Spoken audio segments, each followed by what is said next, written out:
Comment améliorer ma relation avec le Saint-Esprit? Pour répondre à la question, voici un secret qui n'est pas vraiment un secret pour certaines personnes. C'est de faire du Saint-Esprit ton compagnon de tout moment. Pas seulement ton compagnon du soir ou du matin, ou ton compagnon seulement lorsque tu as des problèmes. Mais il faut qu'il soit ton compagnon de tout moment. Regarde la télévision avec lui, mange avec lui, discute avec lui, fais tout avec lui. Lorsque tu pars faire les boutiques, demande-lui quelles sont les chaussures qu'il préfère.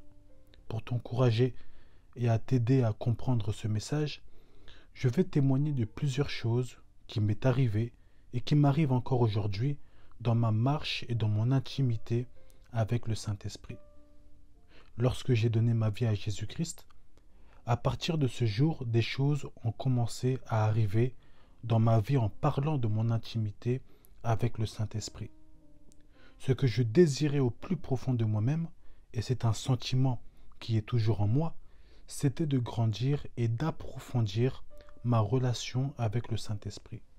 J'étais une personne, et je le suis encore, cette même personne qui parle tout le temps au Saint-Esprit, peu importe là où je me trouve. Au point que les gens qui se trouvaient dehors me voyaient souvent parler tout seul. Car avec le Saint-Esprit, je ne parlais pas beaucoup dans mon cœur. J'aimais parler à haute voix, comme si je m'adressais à une personne physiquement. Ainsi, on pouvait me voir parler, rigoler, pleurer, faire des gestes. Pour moi, c'était normal car c'était ainsi qu'était mon intimité avec Dieu. Un jour, j'étais à la douche et ma mère, depuis le salon, m'avait demandé si j'avais 50 € à lui donner. Je les avais, mais j'avais voulu les garder pour moi et mes besoins. Donc, je lui ai répondu « Non, je n'ai pas ». Et là, le Saint-Esprit me dit clairement « Donne-lui ». 2 secondes après, je réponds à ma mère « Oui, j'ai finalement ». En soi, je cherchais à être obéissant même dans les petites choses que me disait le Saint-Esprit. Un jour, ma petite sœur était sortie et ce jour-là, elle était rentrée très tard. Et le Saint-Esprit me disait que je puisse l'envoyer un message pour lui dire que j'allais lui faire à manger. Comme ça, une fois qu'elle serait rentrée, la nourriture serait déjà là, déjà prête pour elle. Une fois rentrée, celle-ci avait très faim. Et ça, le Saint-Esprit le savait. Je ne savais pas quelle prière elle avait faite là où elle était, mais même dans les petites choses que le Saint-Esprit me demandait de faire, je le faisais volontiers, même si c'était des services pour d'autres personnes. Et plus je me comportais ainsi, plus je grandissais avec le Saint-Esprit. Et ce que je vous raconte, c'était au début de ma foi, il y a déjà 8 ans. Je voudrais faire une pause pour vous expliquer quelque chose. Beaucoup, vous souhaitez grandir avec le Saint-Esprit, mais vous n'aimez pas obéir aux petites choses qu'il vous demande. Vous attendez seulement les grandes choses, alors que c'est dans les petites choses que l'intimité commence et grandit. Si tu n'obéis pas dans les petites choses, comment vas-tu obéir dans les grandes choses? Dans Luc chapitre 16, le verset 10, on nous dit « Celui qui est fidèle dans les moindres choses l'est aussi dans les grandes. Et celui qui est injuste dans les moindres choses l'est aussi dans les grandes. » En soi, Dieu te teste dans les petites choses. Est-ce que tu pourras obéir à Dieu dans des petites choses minuscules? C'est là la vraie obéissance. Tu comprends par là que pour améliorer sa relation avec le Saint-Esprit, il faut être de plus en plus obéissant et ne pas choisir les choses auxquelles on veut obéir. On doit obéir à tout, même aux choses qui ne nous plaisent pas. Si tu obéis qu'aux choses qui te plaisent seulement, en réalité tu n'es pas obéissant. Tu es juste un rebelle qui profite de bonnes occasions. Un jour, et ça c'était récent, j'étais à la salle de sport et il y avait un garçon en face de moi qui, comme moi, venait régulièrement dans cette salle. Et le Saint-Esprit me disait « Dis-lui qu'il a pris du muscle ». C'était la seule chose que le Saint-Esprit me disait. On ne se connaît pas avec ce garçon et on n'a jamais parlé. Mais comme tout abonné à cette salle, nous savons que l'un et l'autre vient régulièrement. Une fois que je lui ai dit ce que le Saint-Esprit m'avait dit de lui dire, il était content.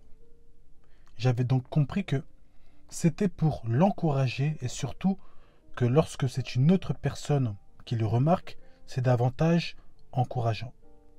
Mais attention, je n'ai pas dit que moi, je n'avais pas remarqué que cet homme avait progressé musculairement. Je l'avais remarqué. Et c'est là que le Saint-Esprit m'avait dit, va lui dire, ne garde pas cette observation pour toi. Donc, c'était encore une petite chose que m'avait demandé le Saint-Esprit, mais c'est dans les petites choses qu'on bâtit de plus en plus notre intimité. Et même si cela dure déjà depuis plusieurs années. Donc, nous voyons déjà que pour améliorer notre relation avec le Saint-Esprit, il faut être fidèle dans les petites choses et surtout ne pas négliger les petites choses. Ces détails, ces petites tâches que nous demande le Saint-Esprit. Il faut aussi inviter le Saint-Esprit dans nos tâches et dans tout ce que nous faisons au quotidien. Pas seulement l'inviter pour ce qui concerne la prière, l'Église ou les âmes. Car n'oubliez pas, là nous ne parlons pas des services que nous rendons à Dieu, mais de notre intimité avec lui. Un jour, j'étais parti au supermarché et j'avais demandé au Saint-Esprit qu'est-ce que je dois prendre et que vais-je manger cet après-midi. Car tu connais bien mes goûts et les choses que j'aime. Et le Saint-Esprit me répond, prends ces gâteaux-là et prends ce jus. Le genre de gâteau était précisé et le jus aussi était précisé.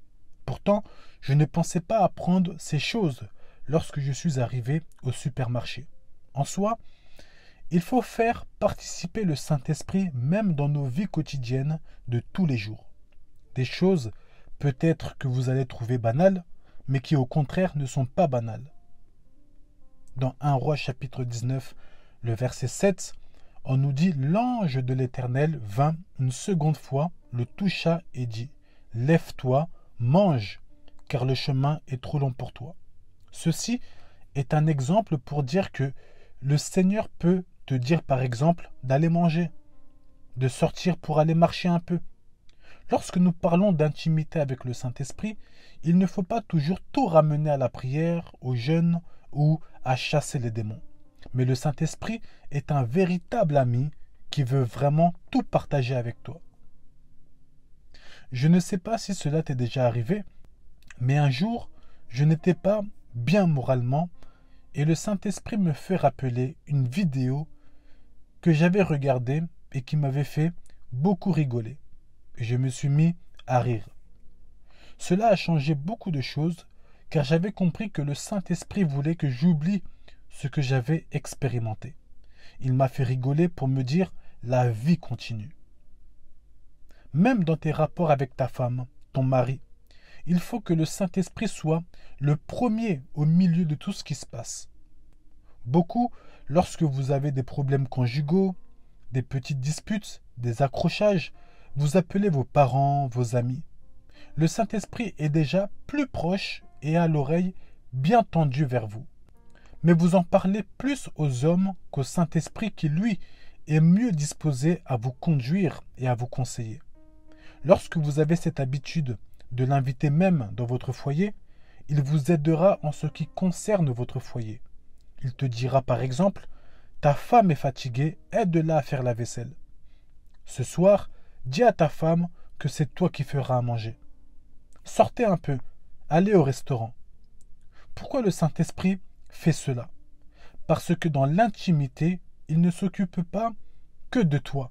Il s'occupe aussi de tout ce qu'il y a autour de toi et qui te touche de manière directe ou indirecte. Pour conclure ce message, et je le répète, soyez obéissants même dans les petites choses que vous dit le Saint-Esprit. Même un merci, dites-le. Même s'il vous dit d'éteindre la télévision subitement, faites-le. Soyez intime avec lui. Racontez-lui votre journée. Parlez-lui de l'émission que vous avez regardée. En soi, ce que vous faites souvent avec vos meilleurs amis, vos potes, si je peux parler de manière courante, faites-le 2 fois, 4 fois plus avec le Saint-Esprit. Et tu seras étonné lorsqu'il te répondra « Change de chaîne, mets la 6 ». Et oui, ce sont des choses qu'on vit dans l'intimité avec le Saint-Esprit. Une intimité que tu peux vivre. Ce genre d'intimité rend la vie chrétienne agréable et passionnante. Si pour toi, la vie chrétienne, c'est parler à un Dieu qui t'entend de loin, faire un jeûne où tu souffres, lire une Bible dont tu ne comprends pas, tu vas vite abandonner. Tu vas accrocher, puis tu vas décrocher. Pourquoi, malgré qu'il neige, qu'il pleuve, qu'il vente, tu es toujours attaché à tes amis? Parce que tu es intime avec eux. Et le fait que vous êtes intime, vous parlez de tout et les journées sont agréables. En soi, la vie chrétienne est compliquée pour certains car ils n'ont pas d'intimité avec le Saint-Esprit. Mon frère, ma sœur, j'ai déjà vécu ce genre de choses où le Saint-Esprit me fait un cours de gestion économique. Comment bien gérer son argent, car à une époque, j'étais très dépensier. L'intimité peut vous choquer, si je peux ainsi m'exprimer. Voilà pourquoi désirez par-dessus tout, j'ai bien dit par-dessus tout, approfondir et améliorer votre intimité avec le Saint-Esprit. C'était le message sur comment améliorer ma relation avec le Saint-Esprit. Merci beaucoup.